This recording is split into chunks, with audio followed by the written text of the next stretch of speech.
हमारी स्कूल इंतजामिया ने एक फैसला किया है कि हम अपने स्कूल में बज़्म अदब नाम का एक प्रोग्राम शुरू करेंगे।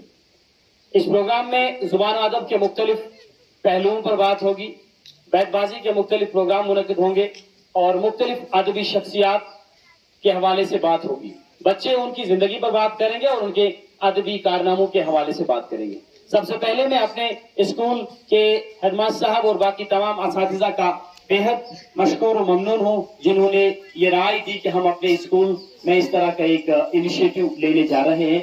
और इस प्रोग्राम का मकसद ये है कि बच्चों में तख्लीकी और तकरीरी सलाहियतों को उजागर किया जाए। इस प्रोग्राम का मकसद है कि बच्चों को अदब की तरफ रागिब किया जाए, या हम ये कह सकते हैं कि नई नस्ल और अदब के दरमियान बढ़ते हुए खलीज को किसी हद तक कम किया जाए। आज प्रोग्राम की पहली निशस्त है और आज जिस शख्सियत का इंतखाब हमने किया है वो किसी तारुफ के मोहताज नहीं है, आलमी शोहरत याफ्ता शायर रहे हैं, बल्कि एक मुफक्किर, एक सियासतदान रहे हैं। मुराद हजरत अल्लामा इकबाल रहमतुल्लाह अलैह से। और इस प्रोग्राम में मेरे साथ शरीक गुफ्तगू होने जा रहे हैं गवर्नमेंट मिडिल स्कूल दुरहमा के 8वीं जमात के तलबा मुसद्दिकुल हक, फरूजा फयाज, उस्मान गनी, फरतुस सबा, अफशाना मुजफ्फर और नादिया सब्सार। मेरा पहला सवाल मुसद्दिक के लिए रहेगा। मुसद्दिक, डॉक्टर अल्लामा इकबाल के बचपन के बारे में आप क्या जानते हैं? सर, अल्लामा इकबाल 20वीं सदी के मारूफ शायर रहे हैं। उनकी पैदाइश 9 नवंबर 1877 को सियालकोट पंजाब में हुई है। उनके वालिद साहब का नाम नूर मोहम्मद था और वालिदा का नाम इमाम बीबी।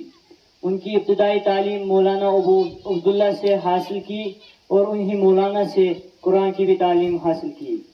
उसके बाद अरबी और फारसी की तालीम मीर हसन से हासिल की। मीर हसन ने अल्लामा इकबाल की बहुत अच्छे से तरबियत की, जिसकी वजह से आज वो शोहरत याफ्ता शायर माने जाते थे। बिला आखिर इकबाल 21 अप्रैल 1938 को इस जहां से वफात कर गए। जब तक दुनिया है तब तक अल्लामा इकबाल का नाम जिंदा रहेगा। बहुत अच्छे, उसके लिए जोरदार ताली। बात करेंगे अल्लामा इकबाल के तालीमी सफर की, और ये सवाल मैं अपने स्कूल की एक तालिबा उरूजा फयाज से पूछना चाहूंगा कि अल्लामा इकबाल के तालीमी सफर के बारे में आप क्या जानते हैं? अल्लामा इकबाल ने 1893 में एसएसएमसी पास किया और अल्लामा इकबाल ने 1895 में बीएसएमसी पास किया और से लाहौर आ गए। अल्लामा इकबाल ने आला तालीम के लिए हिंदुस्तान का सफर भी किया है। अल्लामा इकबाल ने अरबी और फारसी पढ़ने के लिए हासिल की और उसके बाद धीरे धीरे शायरी करने लगे। बहुत अच्छे, शाबाश। अल्लामा इकबाल ने हर सिनफ पर तबाज़माई की है, चाहे नज़्म हो, गजल हो, मरसिया हो, नात गोई हो। अदबी दुनिया में अल्लामा इकबाल का क्या मुकाम है और वो क्या माने जाते हैं, ये सवाल मैं उस्मान गनी से पूछना चाहूंगा। अल्लामा इकबाल एक नज़्म निगारते हैं, किसी मशहूर नज़्म का नाम बताइए। उनकी मशहूर नज़्म का नाम शिकवा है। शिकवा, मुझे 2-4 शेर बताइए इस नज़्म के। शिकवा के 4 अशआर हैं, जैसे तो ज़िया कार बनूं, सूद फरामोश रहूं, फिक्र फरदा न करूं, महफ़िज़ में दोष रहूं, नाले बुलबुल की सुनूं और हमवतन गोश्त रहूं, हमनवा में भी कोई गुल हो कि खामोश रहूं, जुरत आमेज़ मेरी साब सखन है मुझको, शिकवा अल्लाह से खाके बदम है मुझको। जहाँ तक मुझे पता है इस नज़्म का बड़ा हंगामा हुआ था और इसके जवाब में अल्लामा इकबाल ने एक नज़्म लिखी, उसका नाम सर जब शिकवा पर हंगामा हुआ उसके जवाब में अल्लामा इकबाल ने एक नज़्म लिखी, जवाबी शिकवा। जवाबी शिकवा के 2-4 शेर मुझे सुनाइए। दिल से जो बात निकलती है असर रखती है, पर नहीं ताकते परवाज मगर रखती है, कुदसियुल अस्ल है जो फत पे नजर रखती है, खाक से उठती है गर्दों पे नजर रखती है। अल्लामा इकबाल की किसी किताब का नाम याद है आपको? बांगी दिरा। बांगी दिरा का मतलब क्या है? बांगी दिरा का मतलब है घंटी की आवाज।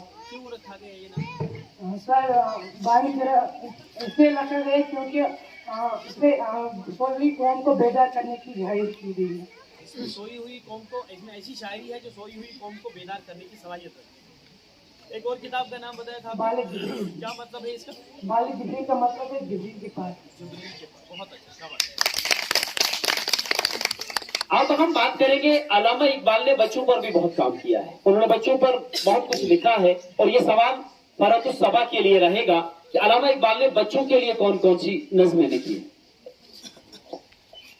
سر علامہ اقبال نے بچوں کے لیے بہت سی نظمیں لکھی ہے، جیسے ہمدردی، گائے اور بکری، پہاڑ اور گلہری، پرندے کی فریاد. آپ نے اپنے سلیبس میں آج تک علامہ اقبال کی کوئی اس طرح کی نظم پڑھی ہے؟ یہ سر 7th کلاس میں ہم نے پرندے کی فریاد پڑھی ہے. پرندے کی فریاد پڑھی ہے آپ نے، اس کا تھوڑا سا خلاصہ مجھے بتائیے، کیا کہتے ہیں اس میں ہمارے علامہ اقبال؟ سر اس میں ایک پرندہ پنجرے میں قید ہوتا ہے، وہ کہتا ہے کہ میرے سارے دوست وطن میں ہیں اور میں قید خانے میں پڑا ہوں. کہتا ہے کہ میں اپنے گھر کو ترس رہا ہوں، کاش میرے بس میں ہوتی، میں آزاد ہو گئی یہاں سے.